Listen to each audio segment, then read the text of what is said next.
Welcome to the Saturday Night Angel Party with myself, Laura Lee Potvin. Hi, Chris. Welcome. I am a psychic medium. I'm also an empath.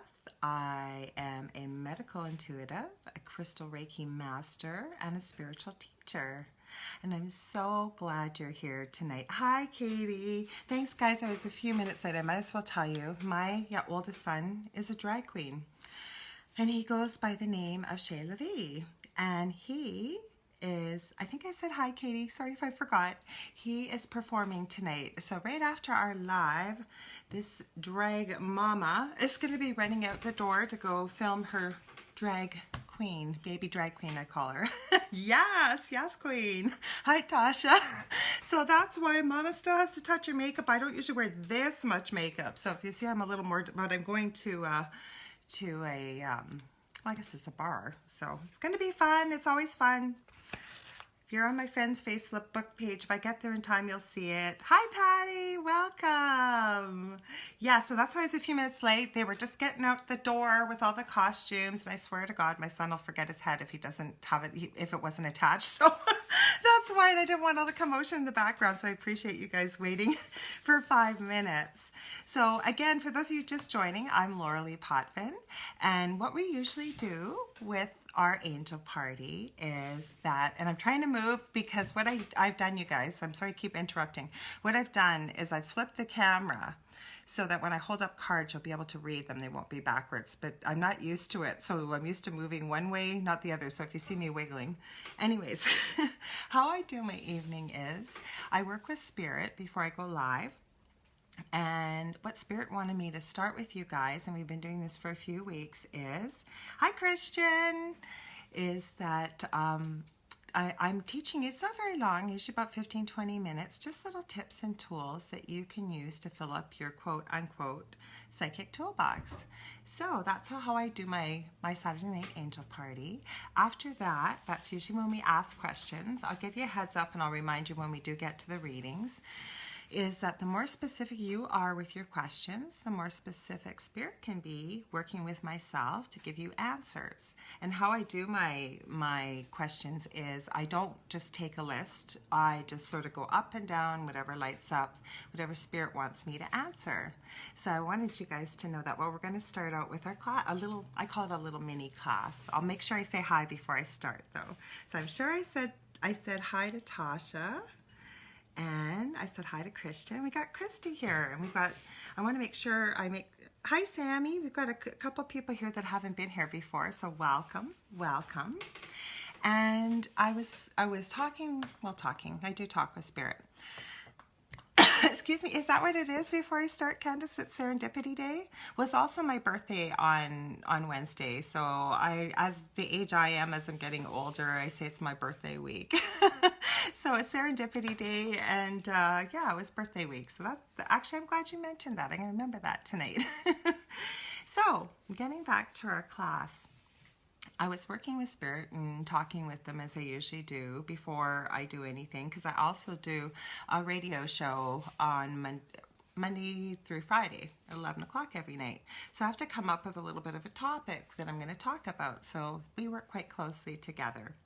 And the thing that Spirit wanted me to talk with you guys about isn't so much about being a tool as it's a choice. And the reason why I think Spirit wants me to mention this is there's been a lot going on astrologically, energetically. Everybody I'm talking to, it just seems like things are sort of chaotic, or, there's lots of arguments, or just things don't seem settled. Some people can't even put their finger on it. Part of that is, it's a good thing actually, because it's sort of shaking things up, right? And it's loosening off the things that no longer serve us for our highest good or serve, where we're going in life. It's difficult to go through, but definitely something that's needed. Most of us don't like change, but change is actually a great thing. Not necessarily while we're going through it, especially if it's a difficult change.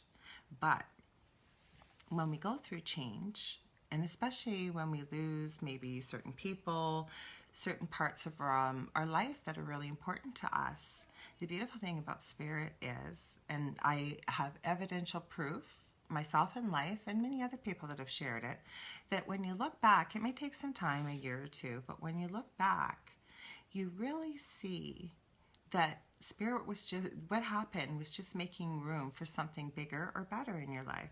I'm going to give you an example of that. When I had my second child, I have infertility. I wasn't expecting it, and it was such a beautiful, great. Both any kids are like this, the most wonderful thing in your life, right? But what had happened before I had my son is I had my oldest son. He was 15 months old, and I'm also a registered nurse. And I was working out in the community, visiting people in their homes.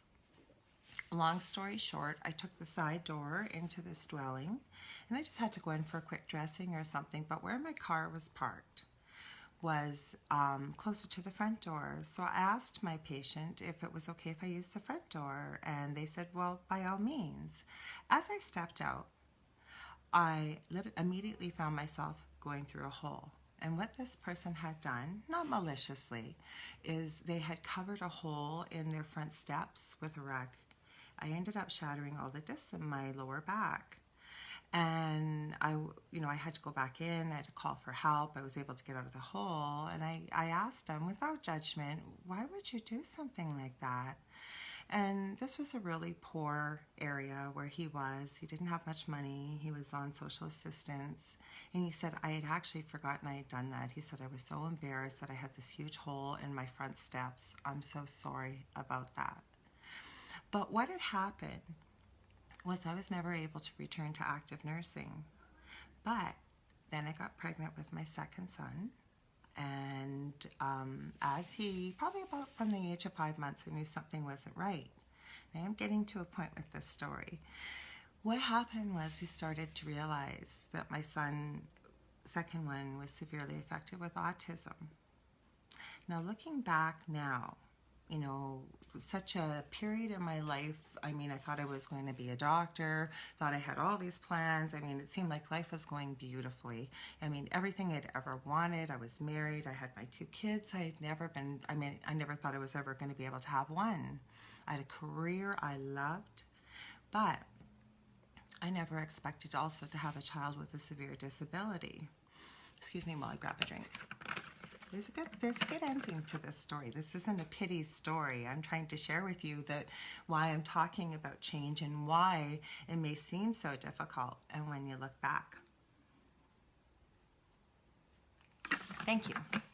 So what happened was, as my son got older, some of you have seen him. He pops in every now and then to say hi. He's a little sweetheart. He's 20 now. His name is Justin. As he started to go to school, he had great difficulty. And what I sometimes would have to go back and forth to the school 8 to 10 times within a 4-hour period to settle him down. Otherwise, they'd send him home. And all kids are smart, disability or not. Whether there's some discipline, things taken away for misbehavior at school, they prefer to be at home with mom. So that's why I would do that. Looking back now, had I not had that accident, had I not been on, getting a small pension, but a guaranteed income every month at least, I look back now and I know a lot of parents that were in my shoes, being nurses, any job, working full-time. We pretty well all need a double income, trying to support a family. They had to quit their jobs because their child had the same kind of needs as mine.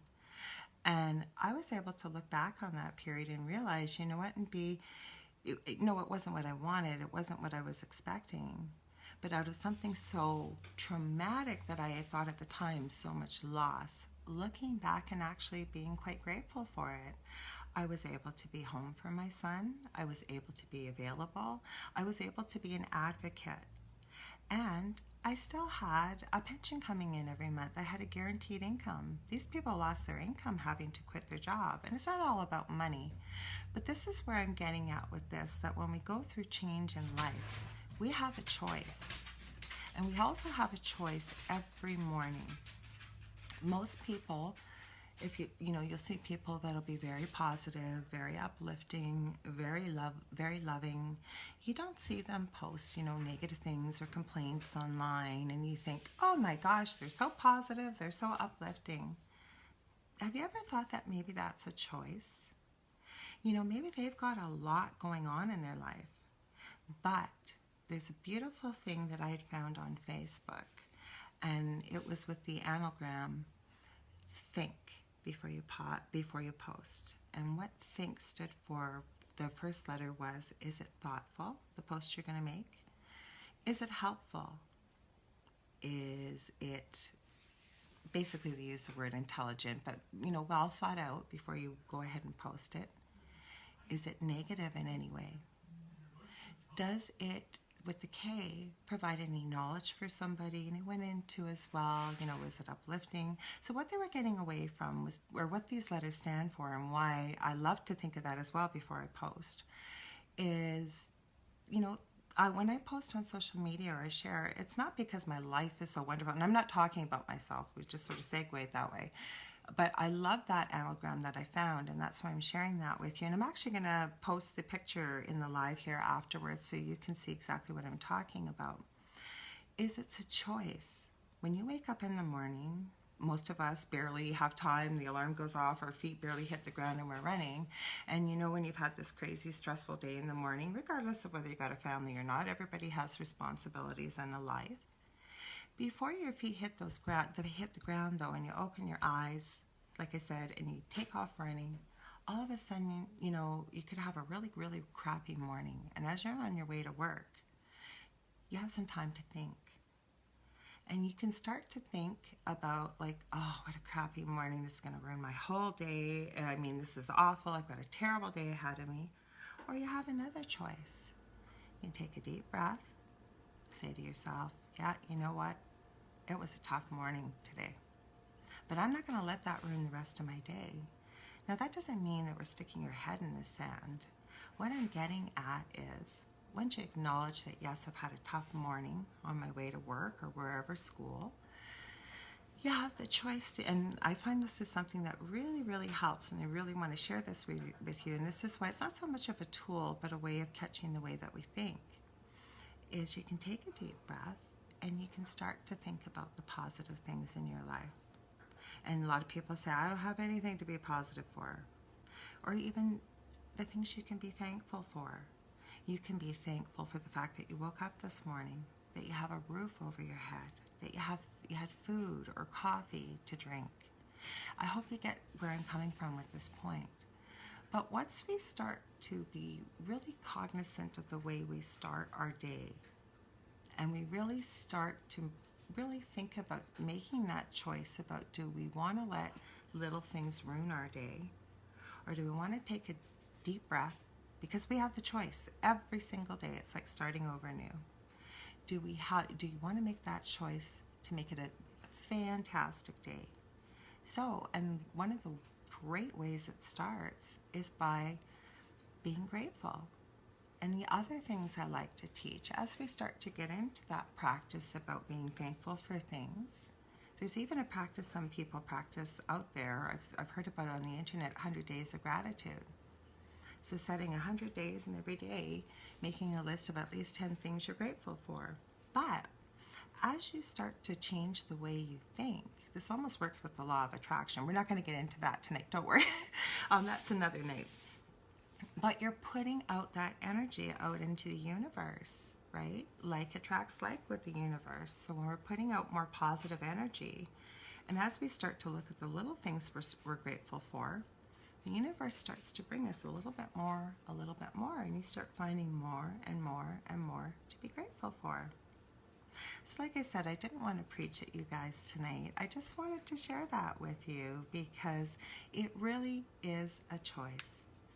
The other practice that if you're open to this, if this is something that resonates with you, maybe set a timer for yourself throughout the day, because our words and our thoughts have energy too. Lots of times when we're busy or we're driving or we're whatever at work, sometimes some thoughts go by that we're not even aware of. And you know, maybe can't have a timer going off throughout your day, but we all take washroom breaks or, you know, lunch breaks or coffee breaks. You know, you could be carrying along in that rest break, if you will, or bathroom break. Stop, take a breath, and take note of the thought you were just thinking. Was it something positive? Was it something maybe not so positive? Is there a way that you could reword it? Because we can also change that. And what I'm thinking about is even that inner voice. You know, we screw up and the first thing we think is, oh my God, that was so stupid. You know what? You can change that thought. If you catch it going by, is big breath. Yep, I screwed up. That's okay. It's nothing, you know, the world's not going to fall apart. What did I learn from it? How can I maybe not make that mistake again? So, like I said, it wasn't going to be a long lesson tonight, but it was sort of, I was almost going to say that I identify with that, being a real positive motivator. Because I think it's really important, especially when I believe you guys are here because you're looking at your spirituality or possibly following a light worker path. And that's how we start to focus on raising our vibration, shining that light that we all have. So I hope that gives you a little bit of food for thought.